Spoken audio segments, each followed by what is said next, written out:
Hello and welcome back to Let's Play Luigi's Mansion. At the end of the last episode, we re-entered the mansion with our newly acquired Poltergust 3000, and in this episode, we are going to clear out the rest of this section right here. This hallway contains 3 rooms that we are actually able to enter, and all 3 of them will contain Portrait Ghost.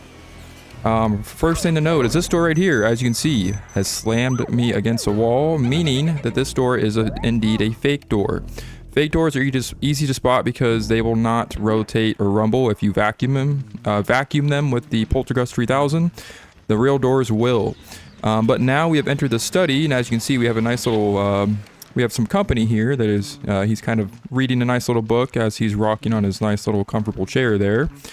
So this is where we are going to find our first portrait ghost. Let's see what he has to say by scanning his heart. Ho ho ho ho, go ahead, try to find me. I can see you, but you cannot see me. Ho ho ho ho. We have some books that we can actually read if you tap the bookshelf back here. There is a book called Darkness is Their Cheese. Will you read it? Yes. Ghost mice are drawn to darkness as real mice are drawn to cheese. In the dark, they shine gold with contentment, but I must try to get close to one before the light comes back on.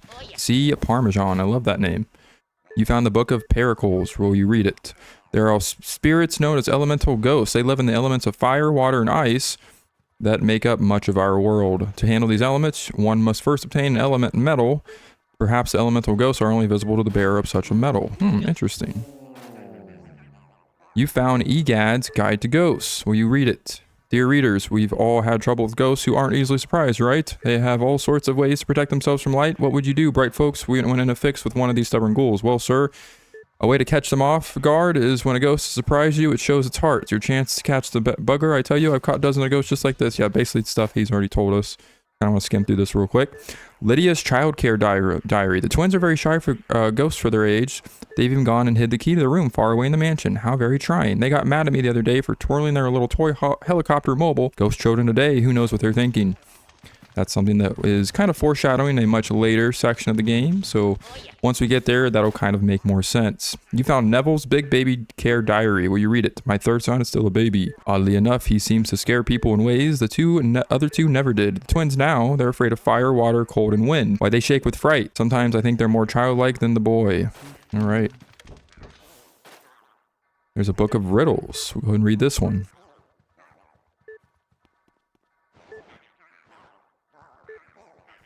So basically a bunch of tips and riddles, but for now we're going to kind of ignore them. They're not really as relevant for now. But if you go ahead and actually look behind this chair, there is a slice of cheese here, a cheese wedge. You can actually scan it with the Game Boy Horror and it'll reveal a golden mouse. So gold mice, as you can see, will drop various gems. This is a green stone. So green stones are going to be one of a few different colored stones that we are going to be locating throughout the mansion. One of the main collectibles and requirements of 100% of the game is collecting all of the colored stones. In this chair is another Speedy Ghost. We're going to go ahead and take care of him, and we're going to grab a redstone that he dropped. So that is very nice. We have 2 Speedy Ghosts, 1 golden mouse, and of course 1 green stone and 1 redstone. And like I said in the previous episode, I will be keeping track of these on the sides of the screen. The ghosts are going to be on the left side, and of course the stones are going to be on the right side. But for now, we're going to go ahead and take care of Neville. He was actually the writer of one of those books. And as you can see, we've scanned him once again. He says pretty much the exact same thing. So portrait ghosts. One thing that's important is you want to wait until you are able to trigger their weakness. In this case, it is when Neville is yawning. As soon as he yawns, shine your light at him and start sucking him up. Portrait ghosts, in order to get a golden frame, which is the best rating you can get on capturing the ghosts, you want to suck up their health as much as you can. The goal is to get at least 90 of their health sucked up in one go. As you can see, it looks like we're pretty much going to be fine here. So basically, if you do not... Yeah, we got it right at 10. Perfect. So you'll know that you've gotten a golden frame once you hit that giant pearl. There is 1 giant pearl per portrait ghost. And of course, once you fail the first try, they would just kind of go back to their normal little setup here. And then you just want to wait for their weakness once again. And of course, it's when he's yawning. We'll go ahead and finish him up. And portrait ghost number 1 has been captured, and it is Neville. And he's going to allow us to grab a key, which will unlock the next door in this hallway, which I believe is the door... Yeah, the very end of the hall. It's very nice. So yeah, so just keep that in mind. You have the options of getting a bronze frame, a silver frame, and a golden frame. Of course, golden frame is the best frame to get, and it looks a lot nicer once the ghosts are then put into the gallery in their frames. And again, you have to at least capture or suck up 90 out of 100 of the health. So there has to be at least 10 remaining. If you don't get to that 10 remaining in the first go, you're not going to get a gold frame. So keep that in mind, or a big pearl. But for now, we're going to go ahead and unlock the next door in this hallway. And it is the door leading to a room belonging to the next portrait ghost. This is the master bedroom. This is one of my favorite rooms in the game. It just looks so cozy and comfortable. We have a nice little bed over there. And as you can see, the next portrait ghost is doing her hair in the mirror. She's just kind of living her best life right now. We're going to go see what her heart is going to tell us now. Very gross how it beats like that. Is my hair just gorgeous? Of course, I do spend a lot of time on it. I was so bored cooped up in that painting. Now I spend all my time in front of the mirror. It seems to scare people though.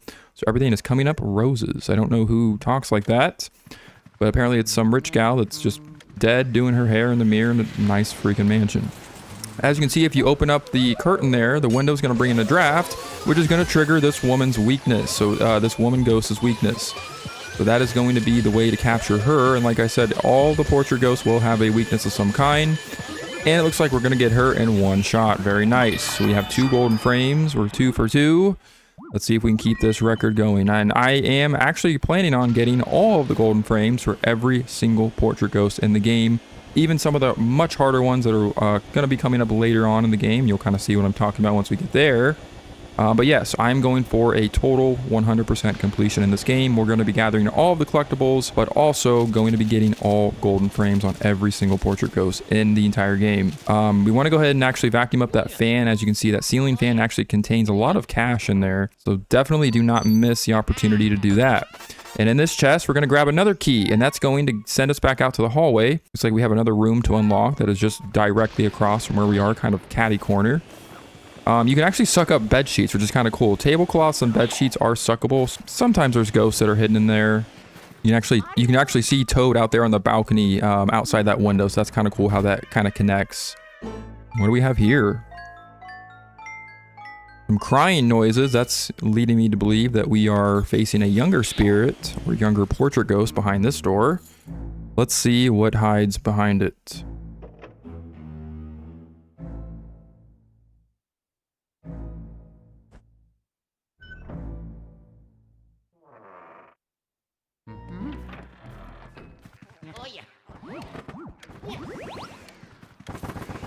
Alright, so we have entered the nursery. So this is where we are going to find the next portrait ghost. Kind of creepy, being in a nursery in like a haunted mansion in the dark. You see nothing but like baby stuff. There's these photos on the shelf there. They may be the twins. Didn't we just hear something about some twins or read about some twins in a book? But right here is the child we are targeting, and that sounds horrible. We're gonna go ahead and read his heart. Horsey, Rocky, horsey. But that is a clue on how to trigger the fight with this next portrait ghost. You want to go ahead and head over to the rocking horse, vacuum it up a little bit. It'll make a little bit of noise, and hey, wanna play with me? uh-oh, this is kind of creepy. So yeah, so this portrait ghost is going to be a little bit different. He is going to summon his teddy bears to, I guess, fly towards us and try to attack us. Simply enough, all you want to do here is suck up all the teddy bears once he activates all of them. And then he's going to go into a next phase. So now he's getting a little bit more angry. The poor little guy is, I think it's way past his bedtime or something. He is just cranky as can be. Maybe he's hungry, I'm not sure. But he is now going to charge directly at us. So all we can do now is, as you can see, there's a nice little bouncy ball, beach ball looking thing here. You want to suck it up with the vacuum and then launch it at his head. Yeah, man, child abuse. I don't know why they would allow us to do that in this game, but it's just something we have to do. Ow, you gave me an owie. I just wanted to play with you. I hate grown-ups. Why do you have to be bigger than me? I've had enough. Small. Now go smaller. Small, itsy, tiny, little, wee, gaga, goo goo. All right, I think he may have casted a hex on us, but as you can see, we are now inside of the crib, and we are fun size here. We're itsy bitsy, and we have a bunch of rocking horses now lunging right towards us. And look at this. The baby portrait ghost is now giant size compared to us, and he is evil and as angry as ever can be. This is Chauncey. This is the very first boss of the game. So this is the portrait ghost boss fight. We're going to have a few of these throughout the game, and this is essentially going to indicate that you are at the end of an area within the game. This game is split into 4 different areas. This first one is the shortest and the easiest, obviously being the introductory section of the game. But for this fight, what we want to do is first off avoid these rocking horses. He's going to launch these rocking horses directly at us. And then once you avoid them, he is going to summon his balls. So these balls are a lot bigger because we are a lot smaller. What you want to do is, just like before, suck it up, launch it at his head, and that will open up his weakness. Boss portrait ghosts are going to act a little bit differently than regular portrait ghosts. To get a gold frame on him, we don't have to worry about getting him down to 10 HP at the very first attempt. All you want to do is make sure that you have at least 90 health or more. So obviously at the bottom left corner, that indicates our health number. As long as you're between 90 and 100 by the end of this fight, you will get a gold frame for this boss. And this works the exact same for every main boss portrait ghost, and there's a total of 4. So he's going to pretty much repeat the same pattern that he did in the beginning of the fight throughout the rest of the fight. So we just want to make sure that we suck up enough of his health every go that we get. You're pretty much forced to do this in 3 rounds. I think it works like that with every time you fight him, at least for this particular boss. As you can see, we have his health a little bit less than halfway down, and he's going to cause us to struggle a lot more as we get it even further down. As you can see, he does this little spinning move, which is pretty much almost impossible to avoid or to, lose your suction there with him. So, and then he's going to, of course, do this little bouncy move. You just want to simply avoid it. Very easy to avoid this attack. He's going to kind of do the same pattern every time, get angry again, and summon his toys at us once again. So yeah, nothing too complicated about this first boss fight. I do love the idea of just the bosses in this game. I think are genius. Just having Luigi, shrunken down to size. They have a nice little creepy environment and kind of arena that they create within each of the bosses. This one's very cool because we're in essentially fighting in a giant crib, which is kind of creepy, kind of weird, but at the same time it's kind of cool. But looks like we're going to finish things off here. We have 99 health, so we are guaranteed to get a golden frame from this boss. Very nice. Chauncey has been defeated. And you can always get a giant heart in this little drawer there, so you want to make sure you check that every time you're in the area and perhaps low on health. Want to see if we can find any more currency while we're in this room. As you can see, we have a giant golden chest waiting for us. That, of course, is going to have a nice reward inside. And it is a pink key with a heart shape on it. That's very important. It's going to allow us to access the next section of the mansion. And what is this? Is this Egad once again? Luigi.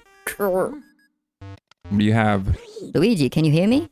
Oh, thank goodness you're okay. I lost contact with you all of a sudden. I was a tad worried. You seem a bit tuckered out after that long battle, don't you say?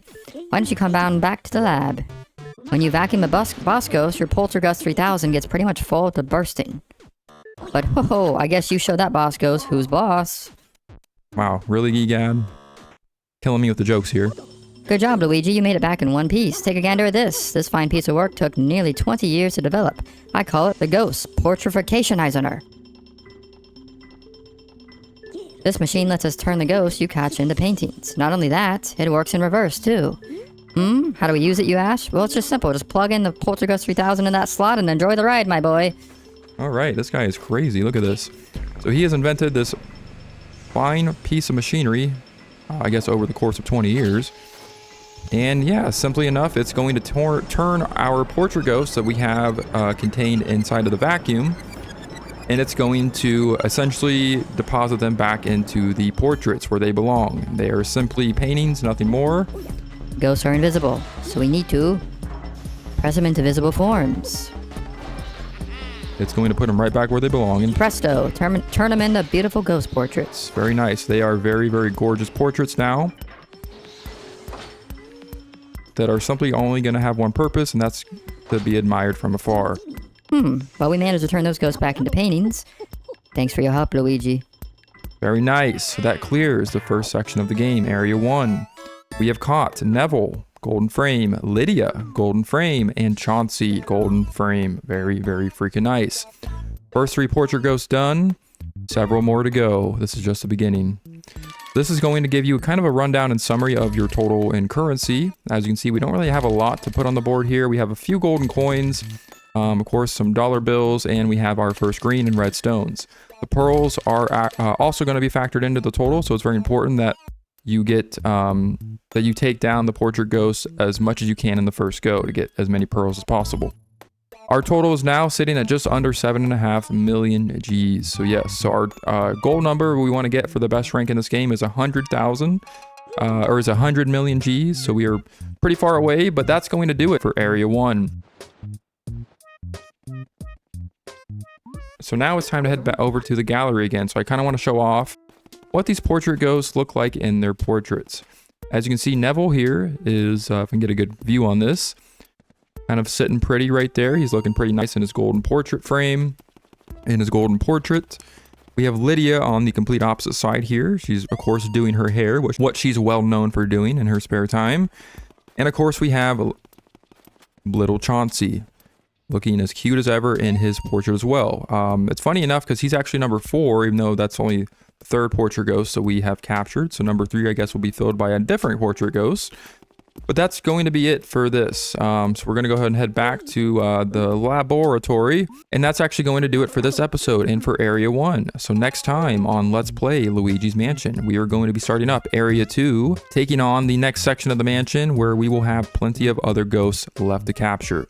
So until then, I will see you later. Oh yeah, and by the way, I don't know if anybody enjoyed that little cliffhanger at the last episode, but I thought that was just kind of funny. Or it could be cringy, I don't know. Either way, anyways, I'll see you later.